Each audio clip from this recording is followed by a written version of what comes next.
The neon sign of the Route 66 diner hummed a steady, familiar tune, casting a warm red glow over the booth where Sebastian sat with his new wife and their laughing toddler. From across the rain-slicked street, huddled in the damp chill of the evening, Ivy watched the scene unfold through the fogged glass, her fingers trembling as they clutched a crumpled grocery store receipt. The man she had betrayed for a fleeting illusion of passion was now the center of a perfect, peaceful world she could never touch again. There are ghosts we create from our own mistakes, lingering in the cold while others sit in the light. If stories of quiet regrets and the heavy, invisible price of betrayal resonate with you, stay with me as this one unfolds. The rain in Columbus always felt heavier in November. It clung to the cracked asphalt, reflecting the flickering neon sign of Sterling's Diner, in jagged bleeding streaks of cherry red and electric blue. Across the wet, desolate street, huddled beneath the broken awning of a closed laundromat, Ivy Elizabeth pulled her thin polyester coat tighter around her shivering frame. Her hands, rough from tearing open cardboard boxes and scanning barcodes at the local supermart for 9 hours straight, were shoved deep into her pockets. Her numb fingers curled around a damp, crumpled receipt, a pathetic anchor to her current, suffocating reality. Through the large, rain-streaked window of the diner, the world was warm. It was a golden-hued sanctuary of clinking heavy ceramic coffee mugs, the low hum of conversation, and quiet laughter. And at the center of it all was Sebastian Sterling, the man whose last name she had discarded like a worn-out sweater 5 years ago. He looked different now. The exhausted slump of a graveyard shift line cook had been replaced by the quiet, assured posture of a man who owned the building he stood in. He was wiping his hands on a pristine white apron, leaning affectionately over a red vinyl corner booth. A woman sat there, a woman with soft, kind eyes and a gentle smile, holding a toddler who was currently attempting to smear maple syrup on the table. Sebastian reached out, his large, calloused hand gently wiping the sticky syrup from the little girl's cheek. He laughed.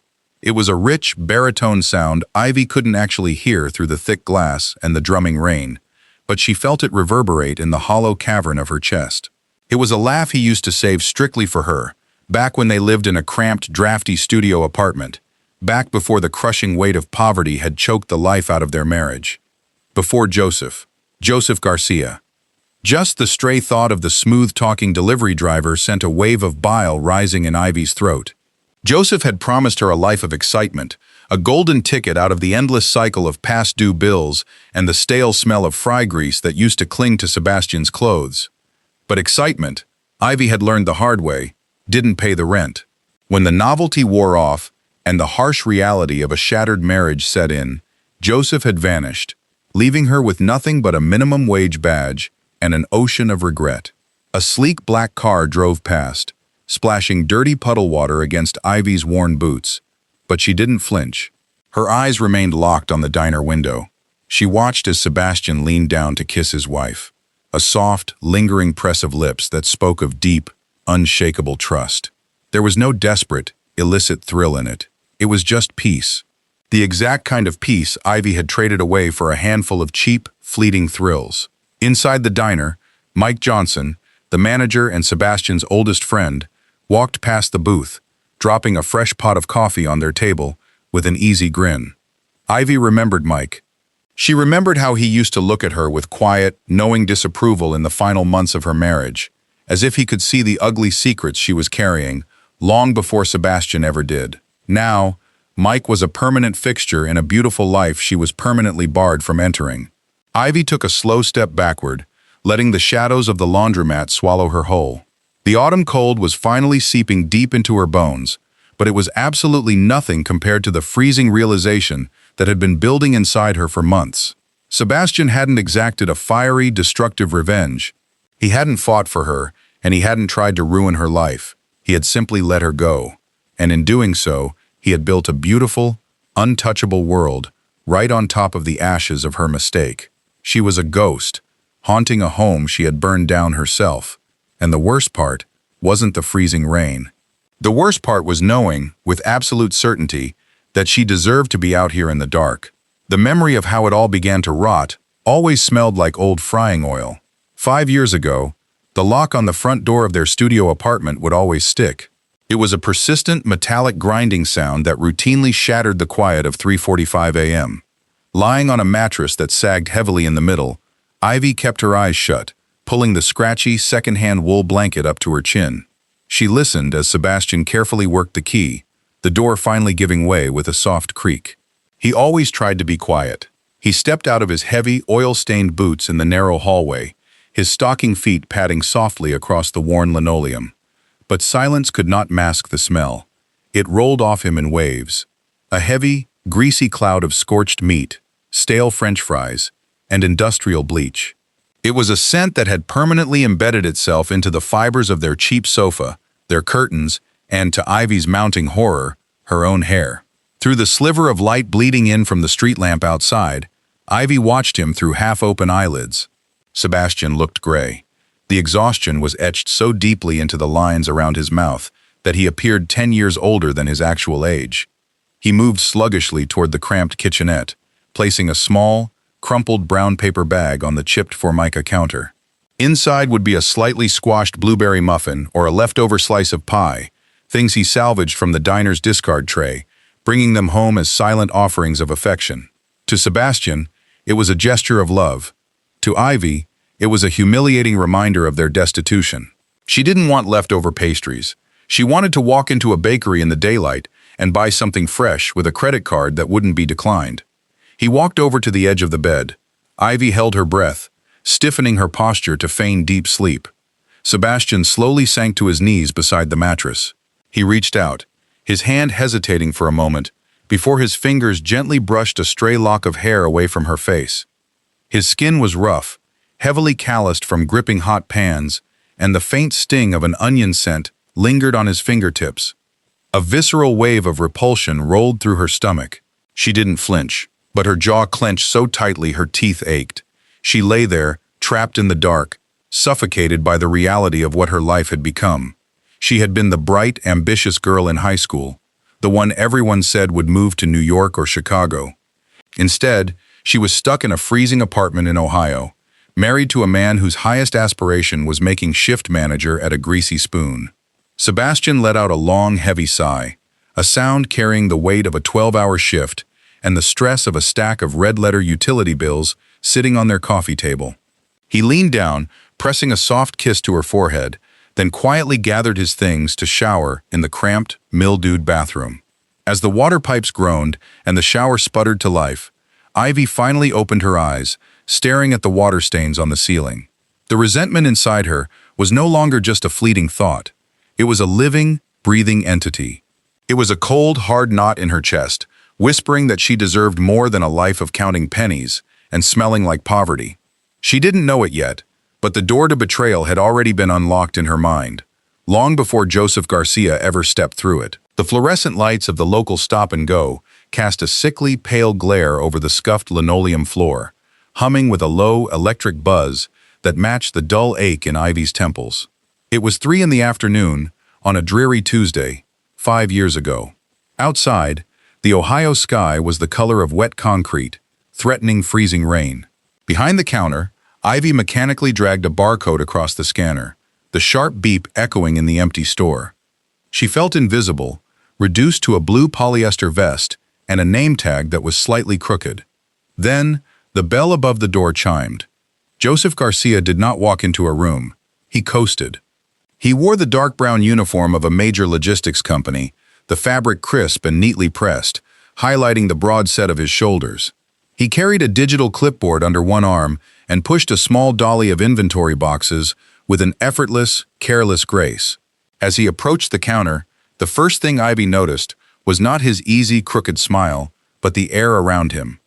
He smelled of sharp, synthetic citrus and pine aftershave. It was likely a cheap brand, bought from a pharmacy aisle, but to Ivy, in that stifling moment of her life, it smelled like pure oxygen. More importantly, it did not smell like stale fry grease. "Sign here, gorgeous," Joseph said, his voice a smooth, practiced baritone. He slid the digital clipboard across the counter. Ivy blinked, her hand freezing halfway to the stylus. Gorgeous. Sebastian hadn't called her that in months, too exhausted by the sheer effort of keeping them from drowning in debt to notice the way she wore her hair. Joseph leaned his forearms against the counter, invading her personal space, just enough to make her heart execute a strange, sudden flutter. She took the stylus, her fingers trembling slightly, and scribbled her initials on the screen. When she pushed it back, Joseph didn't immediately take it. Instead, his dark eyes locked onto hers, performing a slow, deliberate sweep of her face. He looked at her, not as a tired cashier in a struggling working-class town, but as a woman who held a secret, untapped value. "You know," Joseph murmured, his tone dropping to a conspiratorial whisper, "someone with eyes like yours shouldn't be trapped behind a register in this zip code. You look like you belong somewhere. The lights are a lot brighter." It was a line, a cheap, rehearsed, hollow line that a man who delivered boxes for a living used to pass the time. But to Ivy, starved for validation and desperate to believe she was meant for more than a damp studio apartment and a husband who came home smelling of scorched meat, it was a lifeline. It was exactly what the dark, resentful knot in her chest had been waiting to hear. "I just work here," Ivy replied, trying to keep her voice steady, though a faint blush crept up her neck. "For now," Joseph countered smoothly. He reached out, his fingertips briefly, electrically brushing against hers as he took the clipboard back. He pulled a pen from his breast pocket, grabbed a spare receipt from the printer, and jotted down a series of numbers. He slid the paper face down across the counter. "In case you ever want to see what the bright lights look like, my treat." He winked, turned, and walked out the door, leaving the scent of citrus and a heavy, suffocating silence in his wake. Ivy stood frozen behind the register. She looked at the folded white receipt. The moral compass that had guided her through her vows to Sebastian whispered that she should sweep it straight into the trash bin beneath the counter. She reached for it, her fingers gripping the edge of the paper, but she didn't throw it away. Instead, with a quick, guilty glance around the empty store, she slipped the receipt deep into the pocket of her jeans. The affair had not yet begun in the flesh, but in her mind, the betrayal was already complete. The end of a marriage rarely sounds like shattered glass or screaming matches. Sometimes, it sounds like the rhythmic, indifferent hum of a cheap refrigerator in a room entirely devoid of air. It was a late Thursday afternoon.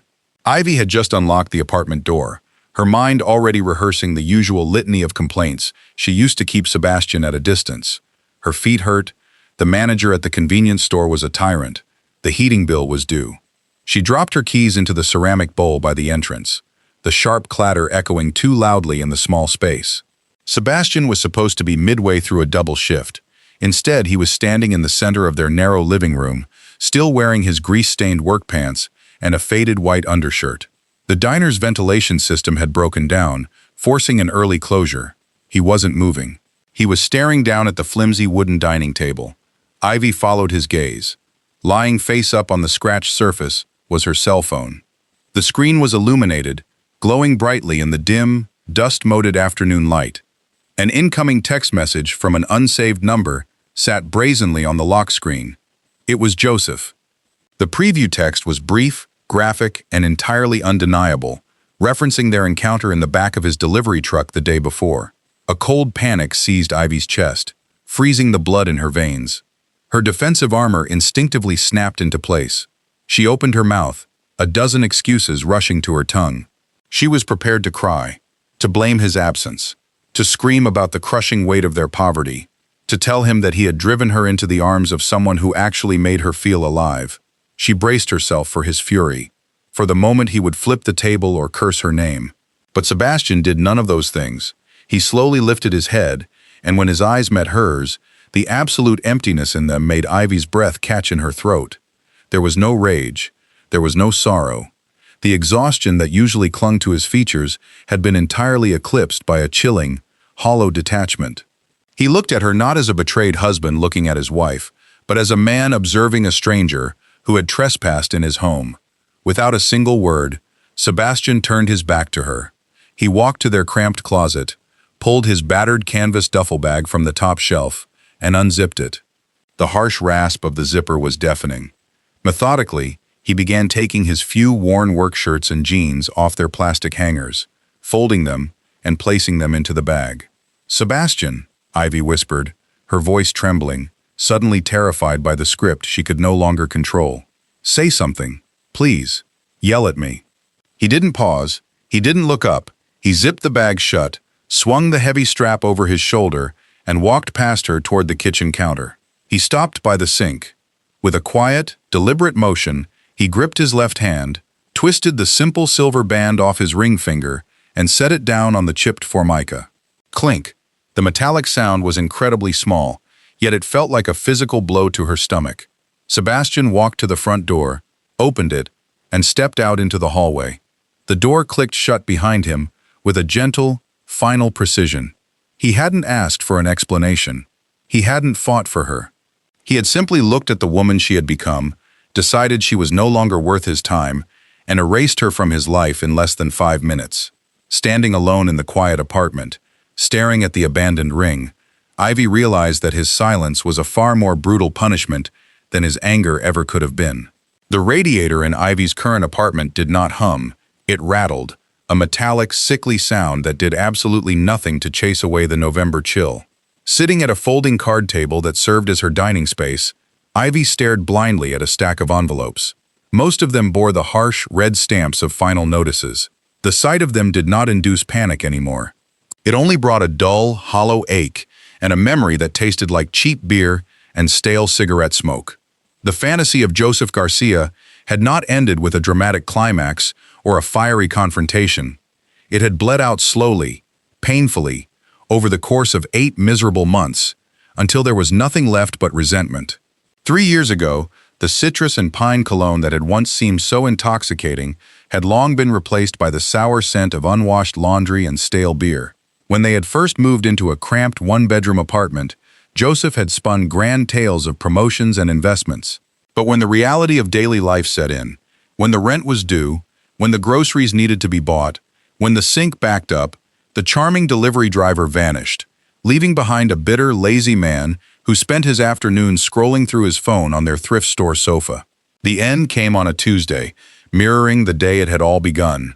Ivy had returned from a double shift at the supermarket, her feet aching, her mind numb. On the kitchen counter, next to a sink full of dirty dishes, sat a towering pile of unpaid utility bills. "They shut the Wi-Fi off," Joseph had said from the sofa, not bothering to look up from the television screen. His voice held no apology, only irritation. "I didn't have enough to cover it," Ivy replied, her voice trembling with a mix of exhaustion and rising panic. "I had to pay the electricity, Joseph. You promised you were going to pick up extra shifts this week." Joseph had finally looked at her, and the expression on his face made Ivy's blood run cold. There was no affection left in his dark eyes. There was only the cruel, calculating gaze of a man who realized a situation was no longer benefiting him. "I'm not breaking my back to pay for a place that's falling apart," he sneered, standing up and tossing the remote onto the cushions. "You're always nagging about money, Ivy. It's depressing. You thought you were too good for your husband, but look at you. You're just a drag." He didn't pack carefully like Sebastian had. Joseph moved frantically, shoving clothes, a pair of expensive sneakers he had bought with her credit card, and his toiletries into a garbage bag. Ivy stood paralyzed in the center of the room, watching the architect of her new life tear it down in less than 10 minutes. She didn't beg him to stay. The humiliation was too absolute, too suffocating to allow for words. When Joseph slammed the door shut behind him, the apartment plunged into a heavy, oppressive silence. Ivy slowly sank to the floor, her back against the cheap drywall. She looked at the unpaid bills on the counter. In that excruciatingly quiet moment, the full, blinding weight of her stupidity crashed down upon her. She had willingly traded a man who had broken his body every single night to keep a roof over her head for a coward who fled at the first sight of a past due notice. She had traded a diamond for a piece of jagged glass, bleeding her own hands, just to hold on to an illusion. And now, she had absolutely nothing. The relentless, electronic beep of the barcode scanner was the only metronome of Ivy's existence. It was a Saturday afternoon, the busiest shift of the week at the supermart. The fluorescent overhead lights hummed with a sterile white glare that made everyone look exhausted, but none more so than Ivy. Her hands, rough and plagued with cracked cuticles, mechanically grabbed, dragged, and bagged. Can of soup. Beep. Loaf of bread. Beep. Box of cereal. Beep. She stared blindly at the moving black conveyor belt, her mind entirely numb to the sea of faces passing through her lane. She was anchored to this 2x2 square of worn anti-fatigue matting, a prisoner in a faded blue polyester smock with a plastic name tag that always sat slightly crooked. "Next," Ivy muttered, her voice hoarse from hours of artificial pleasantries. A heavy basket was set down on the metal belt. Ivy reached for the first item, a wedge of imported Gruyere cheese. Next came a thick cut of fresh Atlantic salmon, a bundle of organic asparagus, and a bottle of Cabernet that cost more than she made in a single shift. It was a basket that belonged to a life she used to dream about. She dragged the wine across the red laser. "Do you have a rewards card?" she asked mechanically, finally lifting her eyes to the customer. The breath was violently punched from her lungs. Standing on the other side of the register, casually retrieving his wallet from a tailored wool overcoat, was Mike Johnson, Sebastian's oldest friend, the man who used to sit on their saggy couch drinking cheap domestic beer, listening to Ivy complain about the smell of fry grease. Mike froze. The leather wallet stopped halfway out of his pocket. For a second, the bustling noise of the supermarket seemed to drop into a vacuum. He didn't look like a line cook's buddy anymore. The wool coat was immaculately cut. Beneath it, he wore a crisp, dark button-down shirt and an expensive silver watch that caught the harsh overhead light. He looked healthy, rested, and incredibly successful.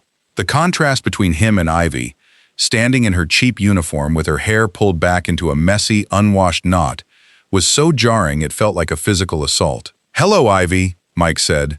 His voice was terrifyingly calm. There was no shock, no lingering hostility, and worst of all, no triumph.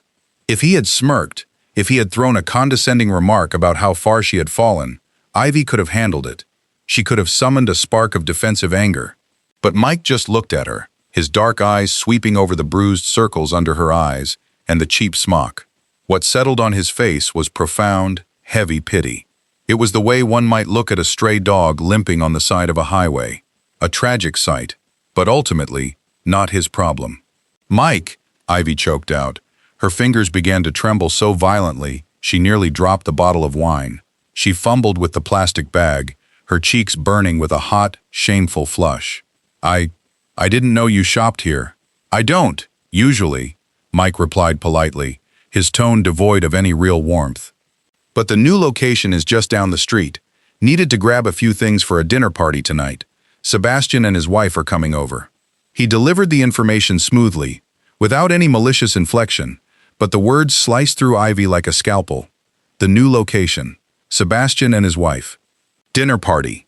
Each phrase was a brick in the towering fortress of a life she had been entirely erased from. Ivy stared down at the screen, her vision blurring with unshed tears.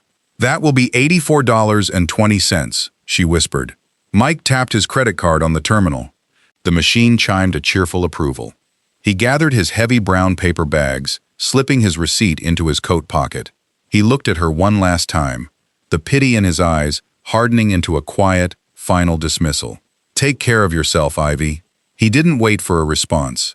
He turned and walked toward the sliding glass doors, disappearing into the crisp, bright afternoon. Ivy stood paralyzed behind the register, her hands gripping the cold metal edge of the counter to keep her knees from buckling.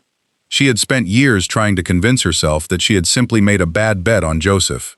But looking at the empty space where Mike had just stood, the devastating truth finally crushed her. She hadn't just lost a bet. She had thrown away a winning lottery ticket, and she would spend the rest of her life standing behind a register, watching other people spend it. The #14 bus route ran straight down High Street, a metallic beast groaning against the biting November wind. For the past 3 months, ever since the humiliating encounter with Mike Johnson at the supermart, this bus had become Ivy's purgatory. She didn't need to take it. Her cramped apartment lay in the exact opposite direction.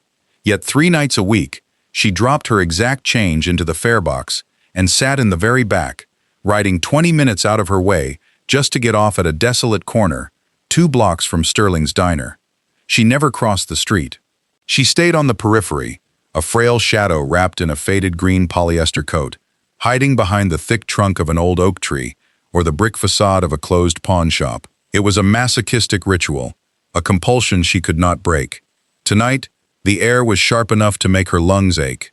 Ivy stood shivering in the dark, her cracked, unmanicured hands stuffed deep into her pockets. Her eyes were locked on the warm, golden glow radiating from the diner's large front windows. The place was thriving. Even late on a Thursday evening, the booths were packed, the neon sign buzzing cheerfully through the fog. Through the glass, she saw him. Sebastian. He was wiping down the main counter, laughing at something a patron had said. The heavy, suffocating exhaustion that had defined his 20s, the gray skin, the slumped shoulders, was completely gone. He carried himself with the quiet, anchored confidence of a man who knew his exact worth. He wore a crisp white apron over a dark Henley, his chest broad, his movements precise and unhurried. Then, the swinging doors to the kitchen opened, and a woman walked out. She wasn't particularly tall, nor did she possess the striking, flashy youth Ivy had once prided herself on. Her hair was pulled back into a simple, practical claw clip, but she moved with a quiet, undeniable grace, balancing a tray of heavy ceramic coffee mugs.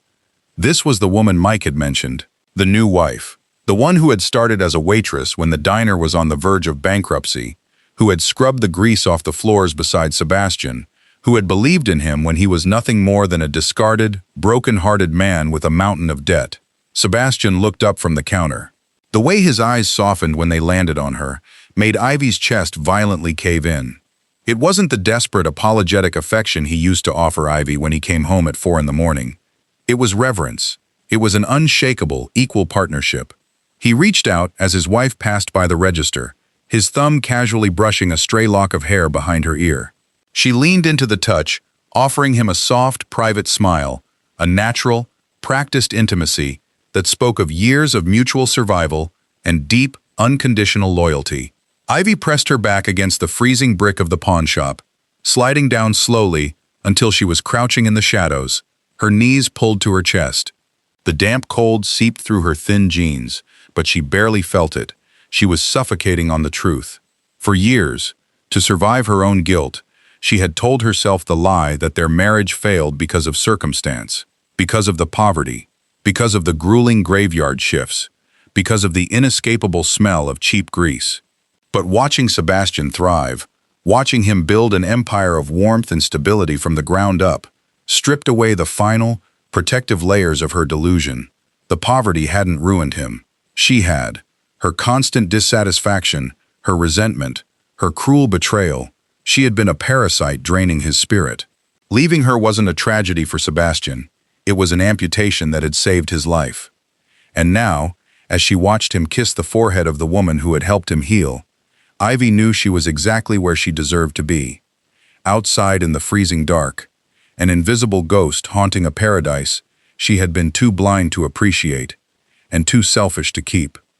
The November rain had escalated from a miserable drizzle into a driving, icy downpour that felt like tiny shards of glass against Ivy's skin.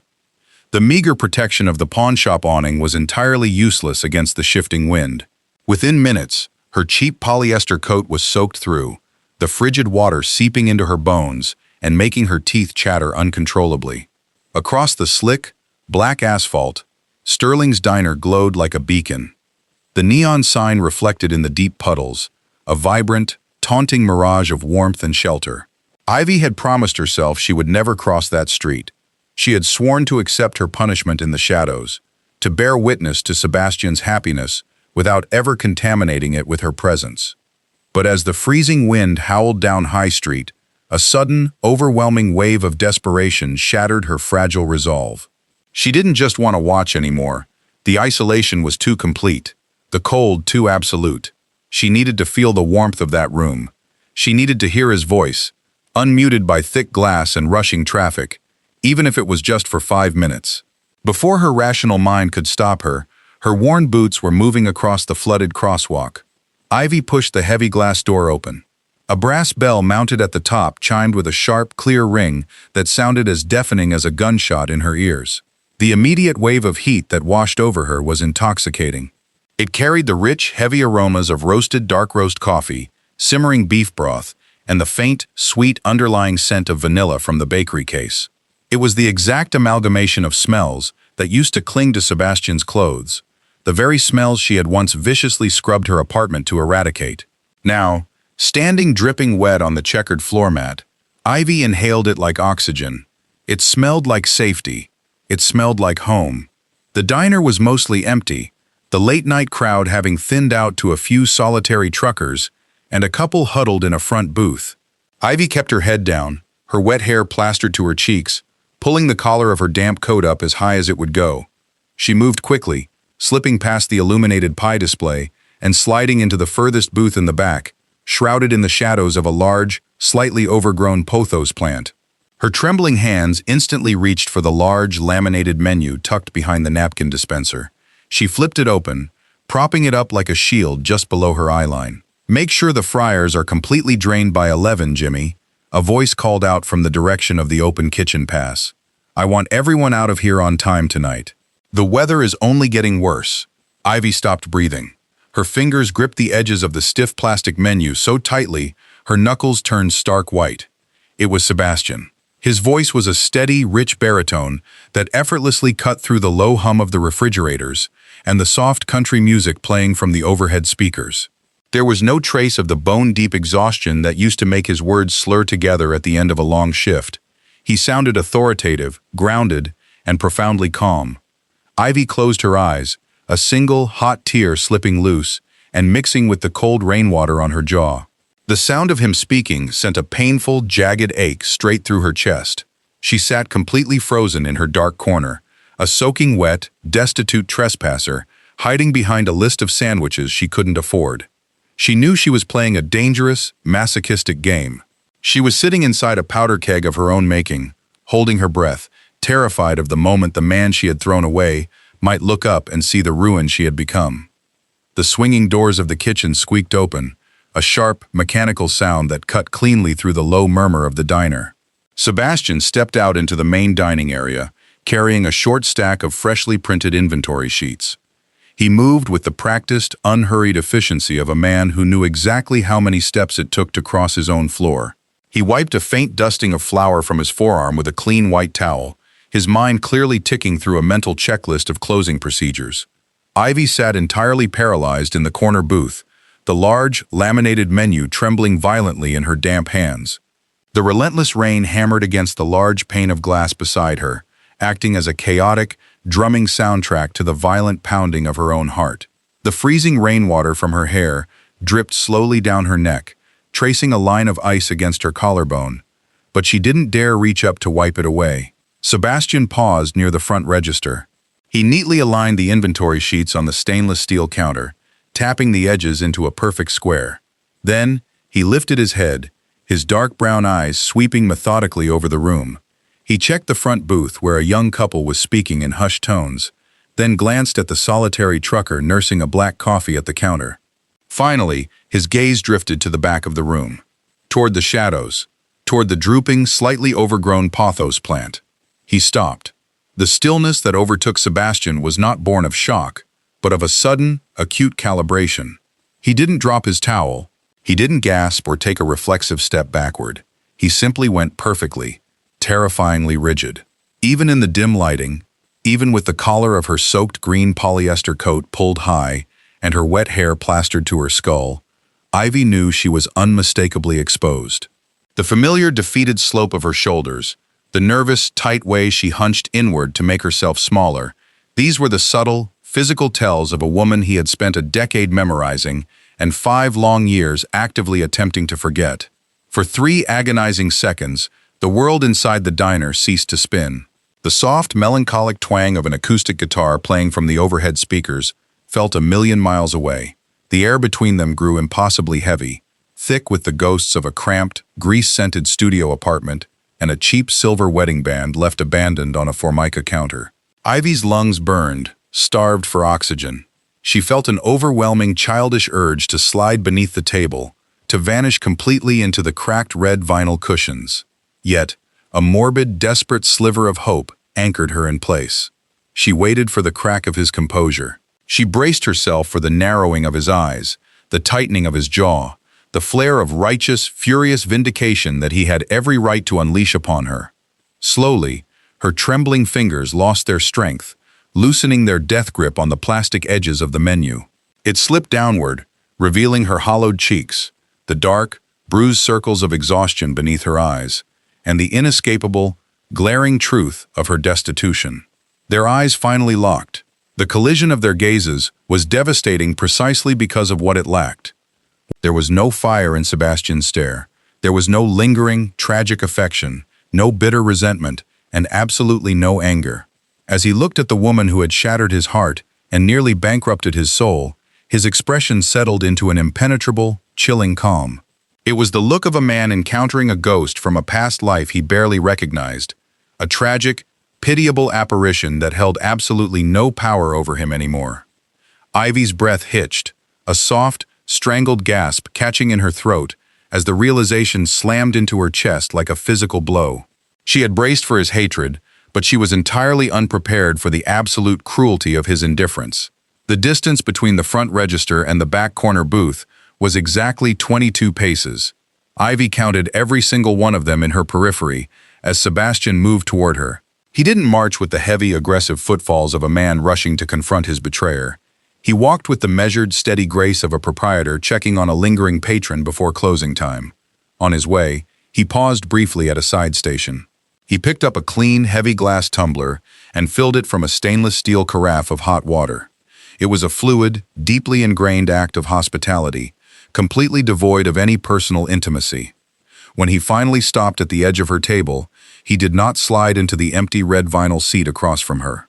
He remained standing, a towering, anchored presence that made Ivy feel microscopic. The silence stretched, pulling taut until it felt like it might snap and take the air from her lungs with it.